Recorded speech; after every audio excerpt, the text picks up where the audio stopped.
So, 2025 books alphabet reading challenge. Here's a yes, no, or maybe.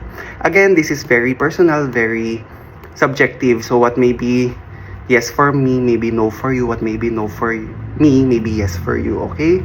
Ayun lang. Very personal, very subjective. Okay. The Almanac of Naval Ravikant. Maybe. Siguro may goal ako na 26 books, kaya medyo binilisan ko sa pagbasa. Pero siguro in another time, mas madadigest ko siya. Bertan, Frederick Backman, yes na yes. Chicken Soup for the Chicken Soup for the Soul, the Cancer book, maybe. It's hard to read a book about cancer, especially if you have a loved one na nawala dahil sa cancer. Alam naman natin itong Chicken Soup series in general, mga short stories, 3, 4, 5 pages. Tapos na, parang personally nabibitin na ako, so it's a maybe. The Deal of a Lifetime, yes, super short lang siya. 1 day, 1 hour, 2 days, 1 hour, kaya tapusin. Everything, maybe, no. Hindi ako fan. Actually, napanood ko naman na yung movie dati, nung pinalabas. So, alam ko naman na yung ending, pero that plot twist, not a fan. The Fault in Our Stars, John Green, yes. The Journal in His Labyrinth. Nagustuhan ko yung 100 Years of Solitude, Love in the Time of Cholera, Gabriel Garcia Marquez. Very ganda. Journal in His Labyrinth, no for me. Pinugot sa Tadyang, maybe. Very feminist. Alam naman natin very feminist si Ma'am Lola de Bautista. So non-fiction siya. Maybe. Lalabas talaga siya ng sama ng loob. The Invisible Life of Adi LaRue, yes.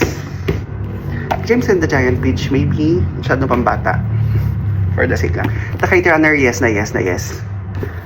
Let It Go, no. Message in a Bottle, maybe yes. Maybe yes. Ang Nawawala, maybe. One Day in December, maybe yes. Ayan. Okay naman. Part of Your World, maybe. Quit Like a Millionaire. US setting kasi siya, so hindi siya applicable sa Philippines, so maybe no. The Rescue, yes. Sunrise on the Reaping, yes na yes na yes. You have to read The Hunger Games, Catching Fire, Mockingjay, The Ballad of Songbirds and Snakes. Tapos sa kanya basahin to. Tomorrow, it's a no for me. May video na ako explaining why it's a no for me. Kalkalin nyo na lang. As Against You, yes. Yes na yes. V for Vendetta, maybe yes.